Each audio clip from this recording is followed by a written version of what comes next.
As I was going to Derby, all on the market day, I spied the finest ram, sir, that ever was fed on hay. And indeed, me lads, it's true, me lads, I never was known to lie. If you had been to Derby, you'd have seen the same as I. This ram it had 2 horns, sir, they reached up to the moon. A lad went up in January and never come down till June. And indeed, me lads, it's true, me lads, I never was known to lie. If you had been to Derby, you'd have seen the same as I. This ram it had a tail, sir, it was too long to tell. It stretched right over to Ireland and it rang St. Patrick's bell. And indeed, me lads, it's true, me lads, I never was known to lie. If you had been to Derby, you'd have seen the same as I. The tanner who tanned his hide, sir, he'll never be poor no more. For when he tanned and stretched it wide, covered Sinfin more. And indeed, me lads, it's true, me lads, I never was known to lie. If you had been to Derby, you'd have seen the same as I. And all the women of Derby come begging for his ears, to make 'em wear their aprons just to last 'em 40 years. And indeed, me lads, it's true, me lads, I never was known to lie. If you had been to Derby, you'd have seen the same as I. And all the men of Derby come begging for his eyes, to kick around the streets, me lads, 'cause they was football size. And indeed, me lads, it's true, me lads, I never was known to lie. If you'd have been to Derby, you'd have seen the same as I. Now if you don't believe me, or think I tell a lie, just ask the folks of Derby, 'cause they're bigger liars than I. And indeed, me lads, it's true, me lads, I never was known to lie. If you'd have been to Derby, you'd have seen the same as I.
Hey up, me ducks. Welcome to Derbyshire. Welcome to Derbyshire, where the folk are strong i' the arm and wick i' the head. The land of the great ram, the great tup, the great everything, you might say, 'cause many a Derbyshire mon has a convincing line in exaggeration. There were this woman in the country, and they were a bit fed up with her neighbour bragging about the tomatoes her husband grew in the greenhouse. I thought to herself, "Oh, so I'll catch him." So when I'd gone out shopping, this woman went up garden. She said, "Hey up, Mr. Olno, can you let me have a pound of tomatoes?" "I think so," he says. "I'll see if I can cut you one in half."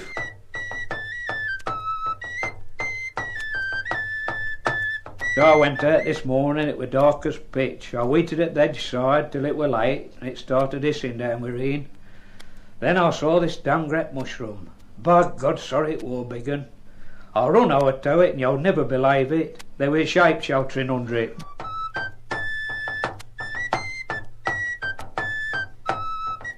I says to Lolly Lambert t'other night, "Go up, Lolly, didst I ever play football when I were a lad?"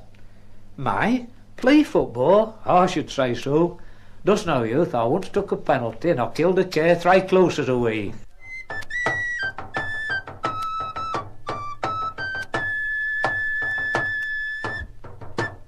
That was Harold Bacon from Horsley Woodhouse. Let's get it right, y'all. It's Osley Woodus.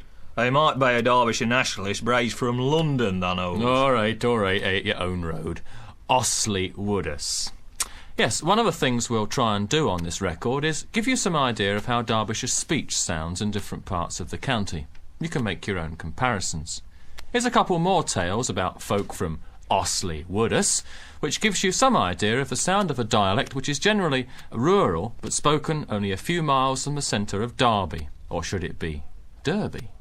Did I ever tell you that time when I'd Mr. Hickinbottom from Holbrook, I went to Carriage Side, and I once took a chap into Cottonwool Clearer, that was what I'd call sister at Carriage Side at that time. I went in, I said, "Hey up, Nos, cast sight to this chap." Oh, says, "Why, what's up with him, Mr. Hickinbottom?" "Why, I's nailed on a nail and it's gone right in his nose." You've heard it before? All right, how about this one? "I went to work at the railway at Derby, and dost know, sorry, I couldn't make 'em understand what I was on about. After I'd been swiping up for a week, foreman says, 'Dost fancy this hen as a fitter youth?' I said, 'Nay, lad, I dunna. I'm a collier, thy knows. I've never had a spanner in my hand in my life.' I says, 'Here, go at it, it'll not hurt thee.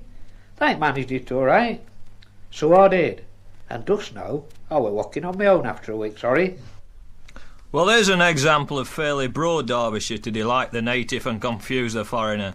And if you are a foreigner from outside the county, we're not trying to make life difficult, but you'll need to listen very carefully. See what you make of these examples of traditional Derbyshire wit and wisdom. "That is idle as Ludlam's dog, and he lay down to bark." "How's as strong as Throp's wife, and how hanged a sen we declare."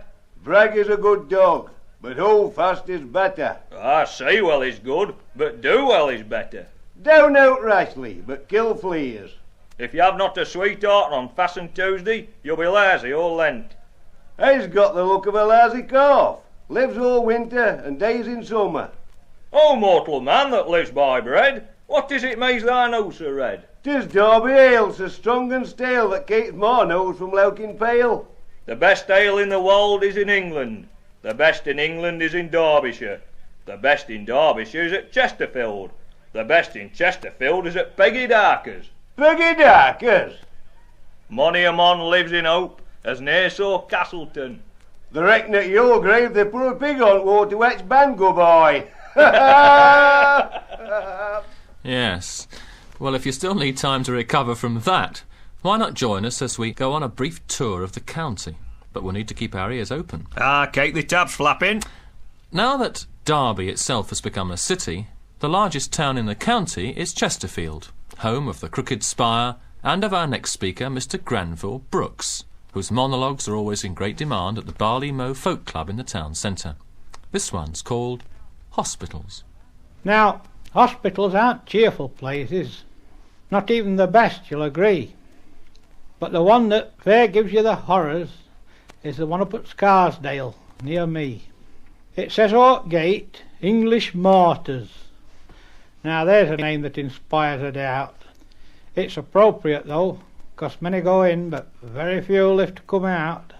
Now, a cousin of mine, name of Arnold, who went there for treatment last year, said the blinding place very nigh killed him, and it all came about like this here. He lay there one day in a dark, dreary ward. We called it the Angel of Death. They'd all got such names, nice and sociable like. When you saw 'em, you fair caught your breath. Now, Arnold was not feeling robust. His face was a nice shade of green. He'd a mouth like a dustbin and felt a bit raw round where his appendix had been. A sour-faced sister then entered and said, "You must come right away. Operation's got to be done o'er again." The patient looked up and said, "Eh?" She retorted, "It's no use being stupid, them faucets have got to be found. They must be inside you, so Dr. Skull says. And that's where they are, I'll be bound." Now, how Arnold was always obliging was the way that he'd had all his life. So he pulled on his slippers and followed her out and was shortly put under the knife. The next day a towel and bandage were missing, and Arnold was opened once more. By then he began to get slightly annoyed. Life for him seemed to be one big bore. The staff at the Scarsdale all laughed and agreed that the series of mishaps was rummy. The matron remarked, when we slit him again we'd best fit a zip on his tummy. The climax arrived on a Tuesday, when they all gathered round him to gloat. The matron said, "Come on, you wanted, our Dr. Shroud's lost his white coat." At that, Arnold's patience fair failed him. "Oh, has he?" said he. "Where's me hat? I don't mind a bandage and forceps and such, but a jacket, I'm not wearing that. An instrument shelf and a cupboard I've been, since I came here just 3 days ago. But it being a cloak room for surgeons and like, I'm drawing the line. Cheerio." Ilkeston, in the Erewash Valley, and known traditionally as Ilson, ranks as Derbyshire's second largest town. It's produced its fair share of local characters over the years, men like Sam Taylor, the famous Ilson giant. This is the story of Sam Taylor. We've had some big lads round here, but none on 'em as big as Sam. He were born in 1816 in Little Hallam, which to them on yet there as dunna know is a bit of town between Cockhallam and Ilson proper. Any road, Sam was 6'10" when he was still only 14. When he were fully growed, he was 7'4". It seems as how he had a job getting a job, on account on him being such a lanky youth like. But then one day, while he were mooming round Castle Donington, where he gone to lout for walk, he seen a tent advertising a giant, so he paid his penny and went in to a squint. Well, apparently this fairground version were only about 6'3". Course, showman took one leg at our Sam and got shut at t'other there and then. Sam was signed up directly. By all accounts, Little Giant were a bit put out by this turn of events and showed how he felt by giving Sam a thump. Young Sam warn't a lad to take this sort of thing lying down though, and he soon shook t'other up by dishing out a few thumps his set.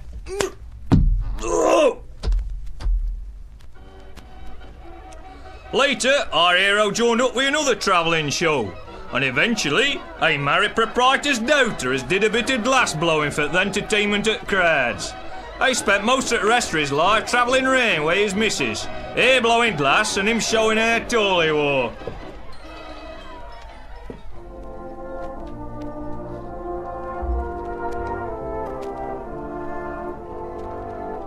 Sam died in Manchester Infirmary in 1875, following a fall as had broke his thigh. He might have gone all over the place with his show, but he knew where to come to be buried. His body were broke one between, and his funeral procession were accompanied by the Ilson Brass Band. What a lad!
One present-day Ilkestonian who belongs to this great tradition of fiery individualists is Jack Hill, rough and tumble Jack to his friends.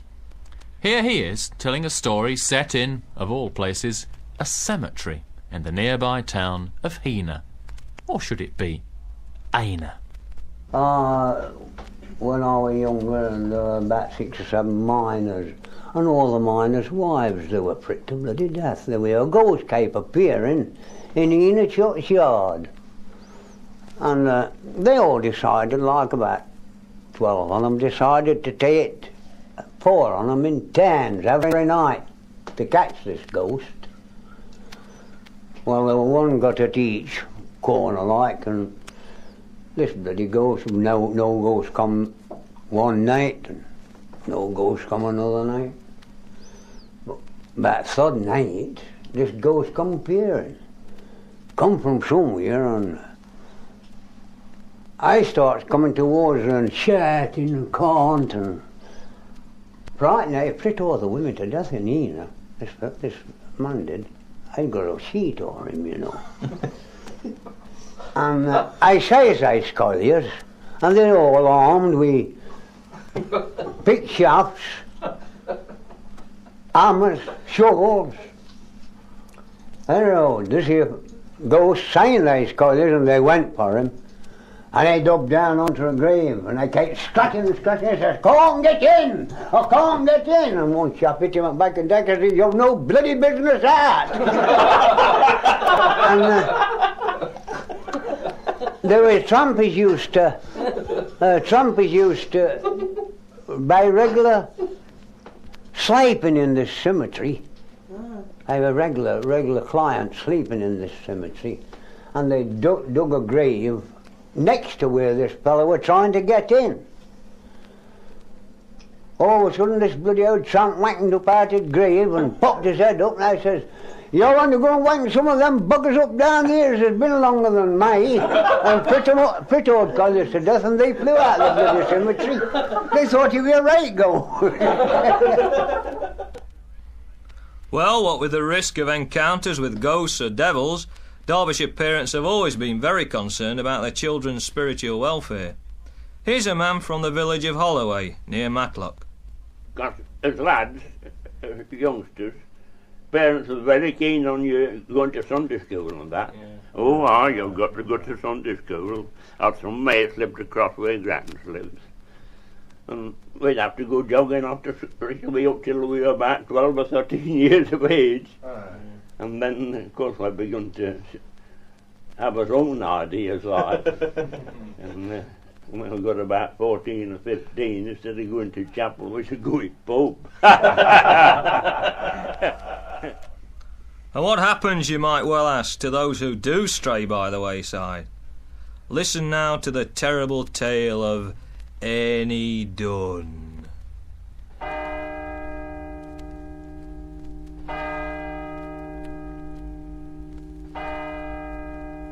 When Annie Dunn was still alive, folks said he wasn't good.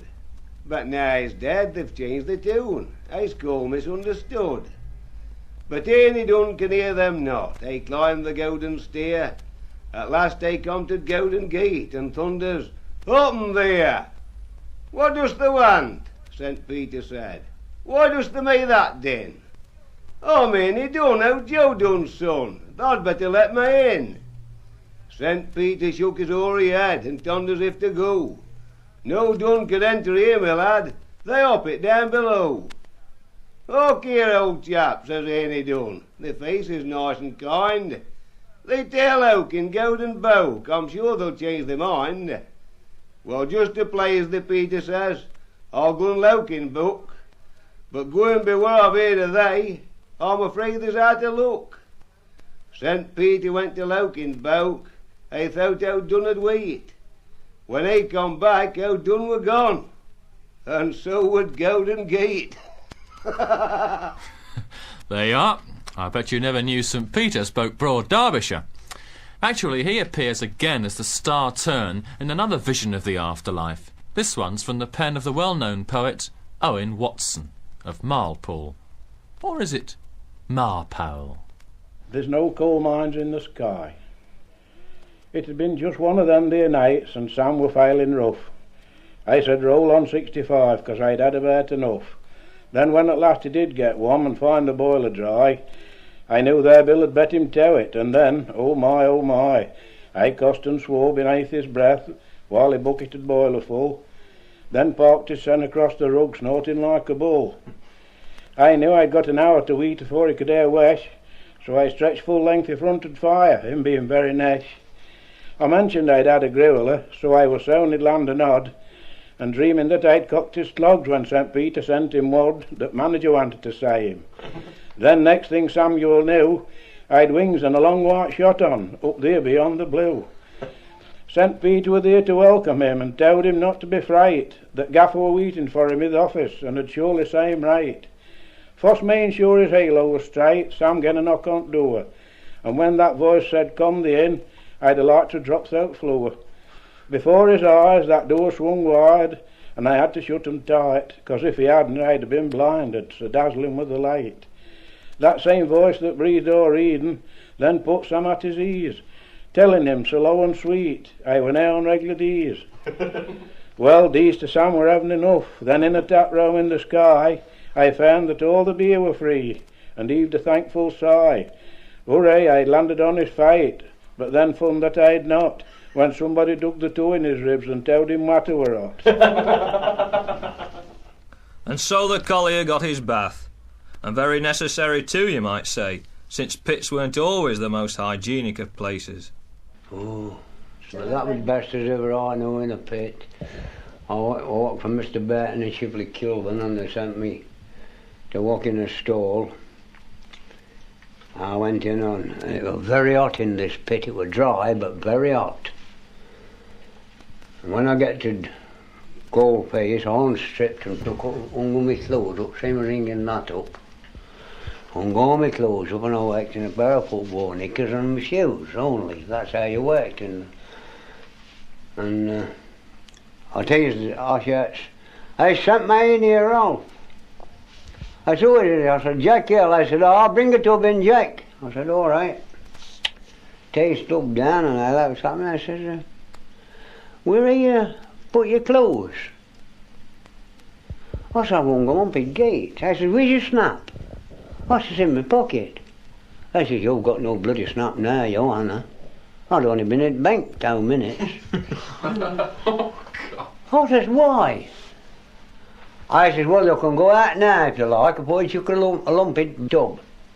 I said, no, I'll bet you, I said, you've got no snap. I went out and my bloody shot, hanging up, it was snidered with black beetles. Oh. Bloody great big black beetles. They wore down that pit. I said, them bloody things is not going on mine no more. So I did my walk. Deputy said to me, you mustn't go to the pit bottom like that, Jack. I said, bugger this. I said, oh, I'm going on like this. I'm not in them on me. And it was my shot. They were all eating me snap in my pocket. Oh, and my shot, it was a white shot. It was a bloody black one. Well, they must have telephoned manager, Mr. Barton. I went on going towards pit bottom. I want you in here. I want you. So what's up? That's not going up like that. I said, I'm going up the bloody pit. I said, no, I'm going to say the manager's going to stop me, no. I said, if you stop me, you'll be him. I said, okay, Jack. Come in the office. I'm very old. I said, there's a pair of breeches there, and I'm not joking, Mr. Barton, now I twice as thick as mine, you together. His breeches were this wide. So I said, now put them on this coat till you get on. I don't let you go out of the pit like that.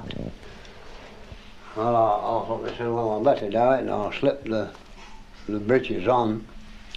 And the coat, it could have been Simon like me in it. Anyway, I comes along and I says to me, what's all this? I didn't tell her what it was. I don't think I ever told her what it was and them days, but I'd come out of the pit. Well, I should have come out, I could tell you a word, naked.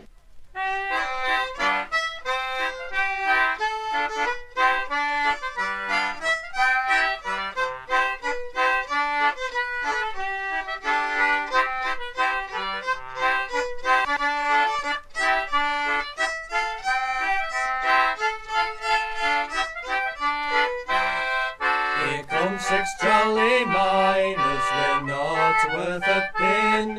But when we get a bit of coal, we'll make the kettle sing. We'll riddle and we'll fiddle and we'll make the earth go round. If you don't mind your troubles, you will have a multi down. These two has come from Derby and two from Derby town. The others come from Outerbridge and they all come a-firing down. We'll riddle and we'll fiddle and we'll make the earth go round. If you don't mind your troubles, you will have a multi down. We've travelled all of England, Scotland and Ireland round, and all of our delight is in working underground. Yes, all of our delight is to split the rocks in time. Our pleasure it is more than that in working underground. We'll riddle and we'll fiddle and we'll make the earth go round. If you don't mind your troubles, you will have a multi down. Well, sometimes we have money, but now we've none at all. And since you have the credit, it's upon you we will call. We'll call for liquors plenty and let the drinks go round. Here's a health to the jolly miner lads that works down underground. We'll riddle and we'll fiddle and we'll make the earth go round.